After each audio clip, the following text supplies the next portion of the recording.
So the first thing I have written down, so I guess that's the first thing we'll get into, is the Browns acquiring Odell Beckham Jr. from the Giants for this year's first, this year's third, and safety Jabril Peppers. I honestly can't believe that any of these guys were traded, but we're going to have to talk about it. So, Ryan, I'll let you start it off because your takes may actually be fire. So, what do you think about this for the Browns, for the Giants, for fantasy? Damn, I'm surprised I get to start off on this one.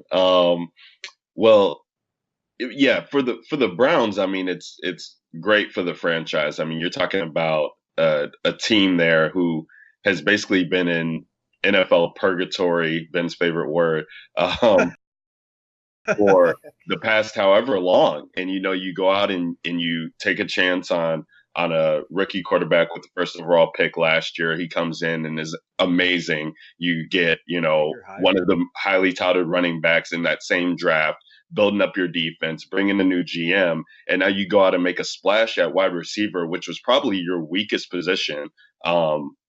One of your weakest positions on the team.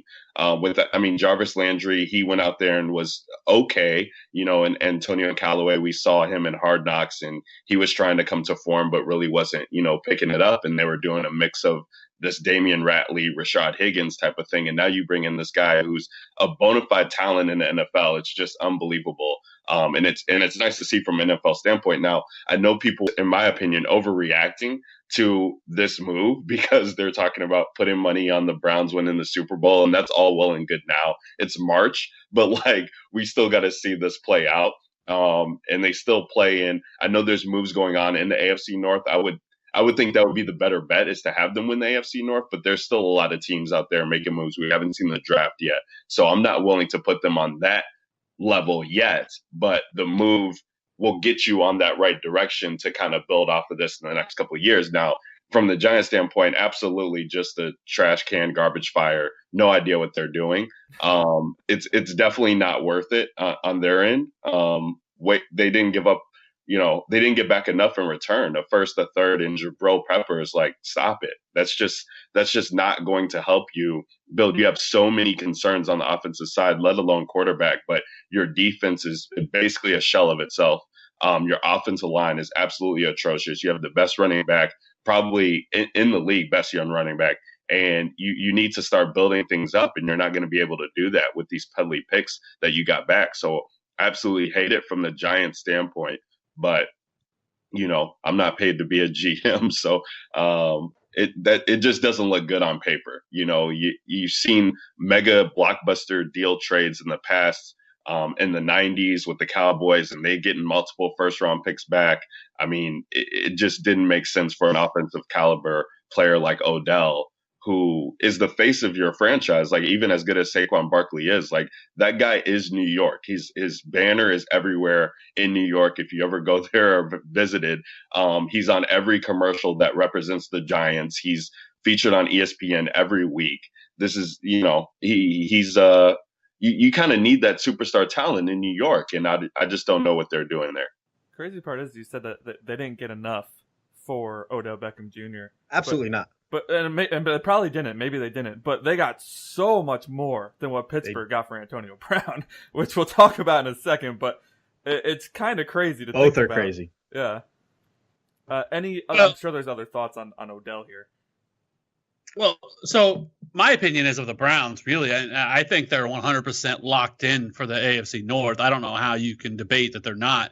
Their defense is really good. They have a lot of young pieces along that. And then you go in and add Odell Beckham. I mean, they're really like Chiefs 2019. I mean, you have Odell now. You have Njoku. You have Jarvis Landry, and second year of Baker. Like, they are a Super Bowl contender. Like, I know people are going to scoff at that and be like, oh, no way. But that's what everyone said about the Chiefs last year going into it. It's the same narrative with Baker Mayfield this year as was with Pat Mahomes last year was, oh, we've never seen him do it. Baker was fine last year. He certainly had great moments and everything else. And you see all the talent that he has.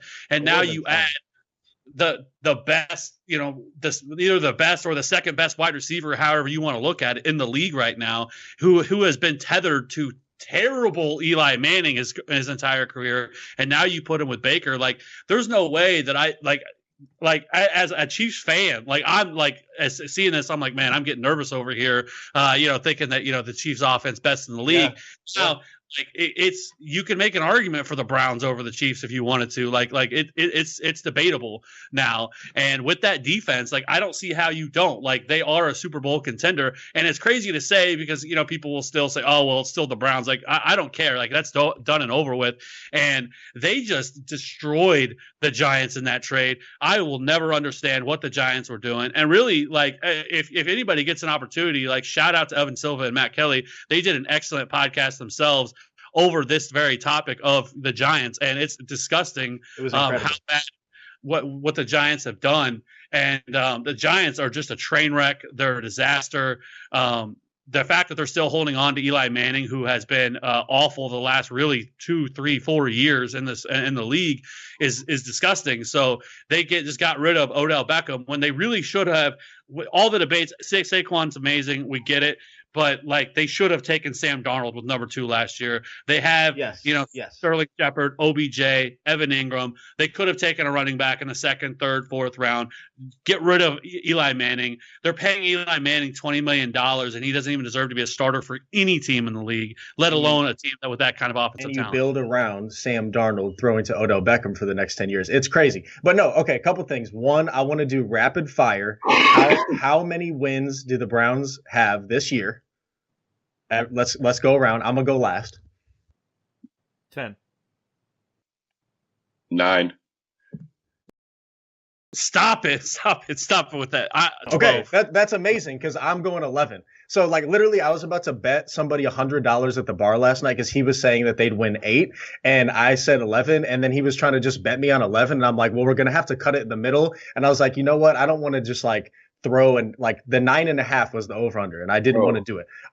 Just because like with betting with me, I always got to process it, but I think 11. And so the Brown side of things is obvious, right? Like super exciting. Kev, you just hit on that. But I think that the transition with everything you were saying with the Giants is, more what fires me up, because the Browns being good is super exciting because they were just gift wrapped the one dynamic player that can take all of these other really solid players like you just touched on, Kev, plus all the running backs, and make this offense literally on the Chiefs level, if not potentially better, which is crazy to think. But on the other side of things, like I'm a pretty tall person, so I've been struggling a little bit with like some neck pain and like some pain like kind of near the bottom of my skull. And it was really sharp like the couple days after I ran last weekend. So like I did an internship at a chiropractic place in college, and like so they gave me some free adjustments, and so I've known that it's worked, but I've just really not wanted to do it. But that sharp pain made me go in.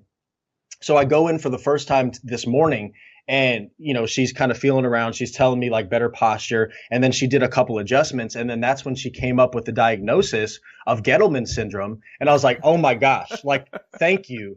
Finally, I understand, because Dave Gettleman is the worst general manager in NFL history. I'm very comfortable already throwing that out there, because in Little Rascals, I think it's Alfalfa. Like it just makes me think of, when he's picking the petals off the flower, does she love me? Does she love me not? I mean, this is Dave Gettleman saying, do I want to rebuild? Do I want to rebuild not? It makes no sense what he's done. And I feel like if this was, remember that show on MTV 10 years ago? I think it literally was called Intervention, where they would sit people down. Like Dave Gettleman needs an intervention for somebody to put their hand on his shoulder and say, Dave, you've been exuberating a lot of erratic behavior.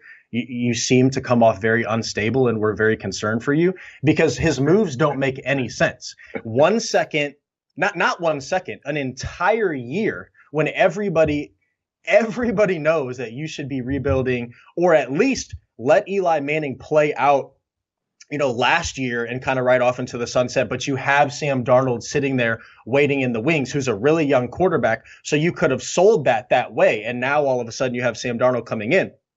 Well, you don't do that. You go on this apology tour, you take Saquon Barkley, who's an amazing player. I think he's the best running back in the league. There's no arguing that. But what do you have now? Because without Odell Beckham, which that's the thing that makes no sense. So you're all in last year, which we knew that was going to be a train wreck, and it was. So now where are you at?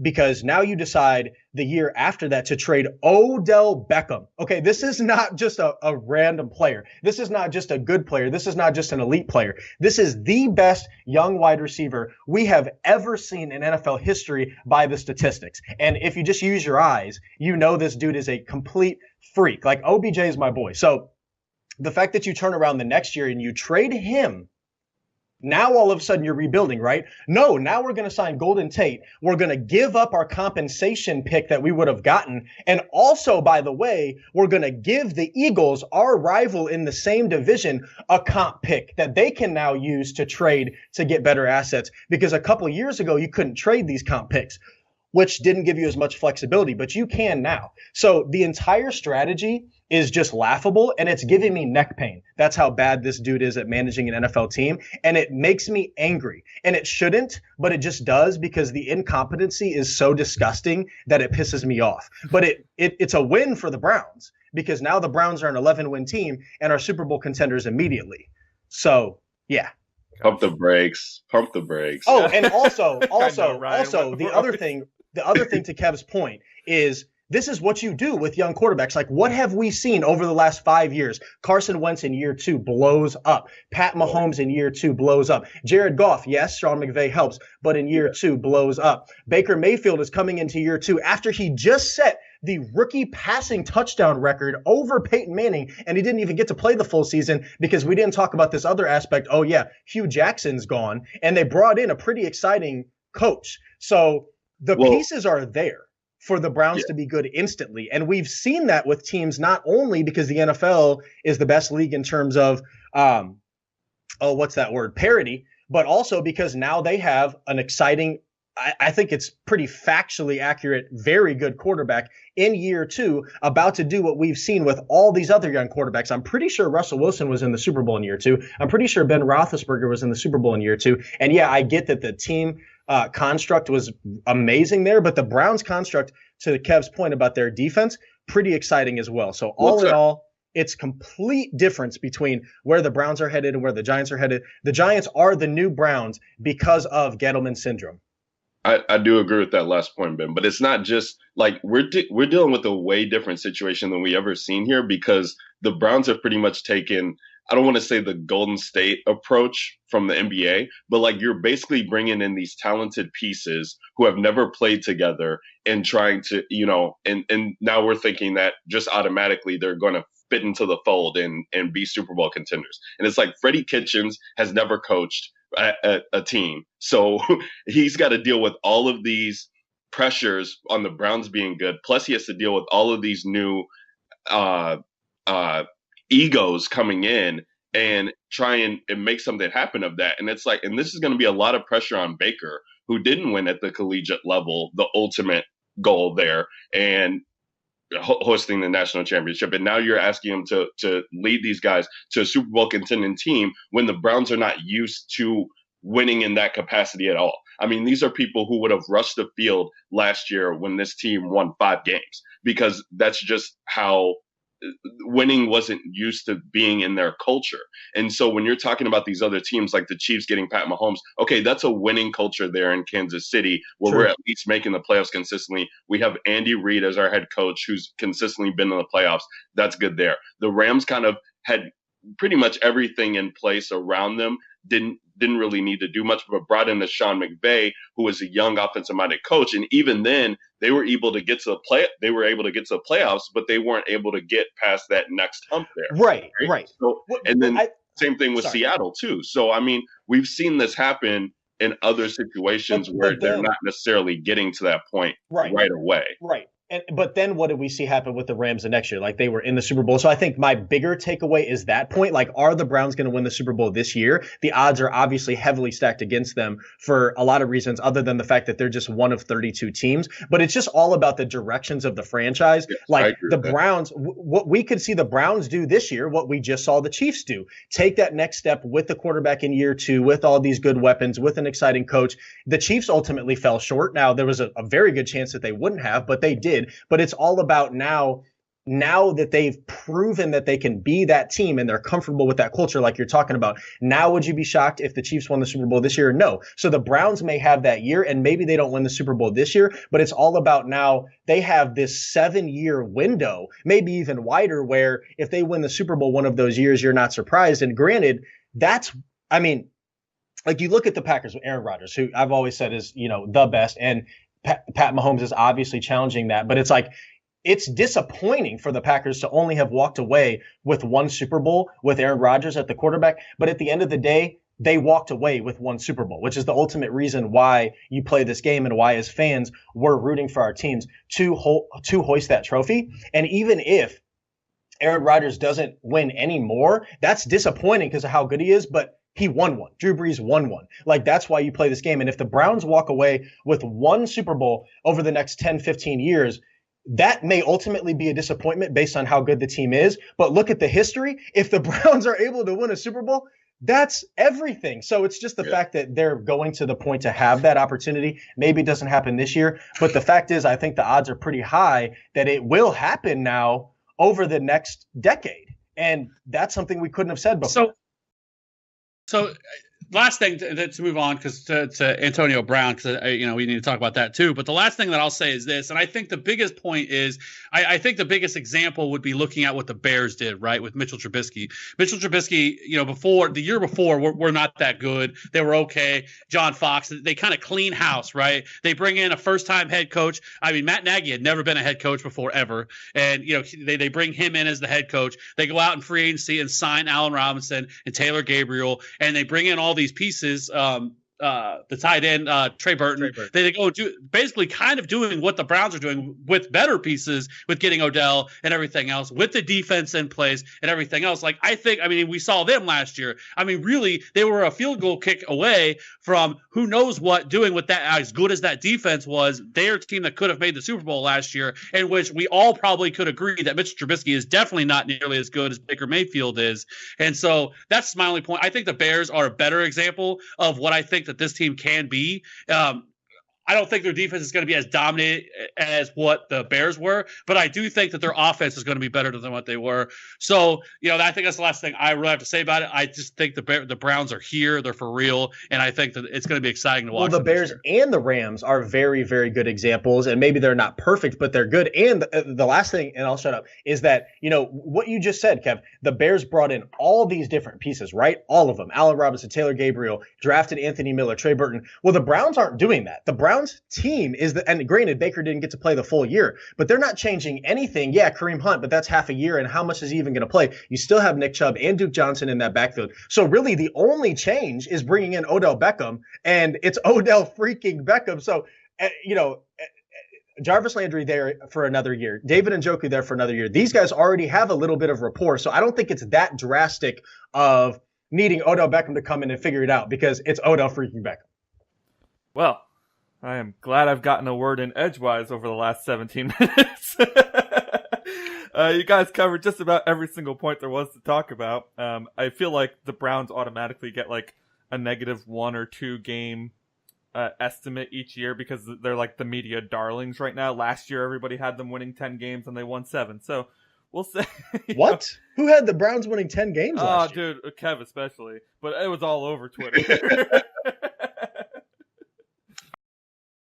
I love the Browns. I love the Browns, what they were doing last year, and I think they were heading the right direction.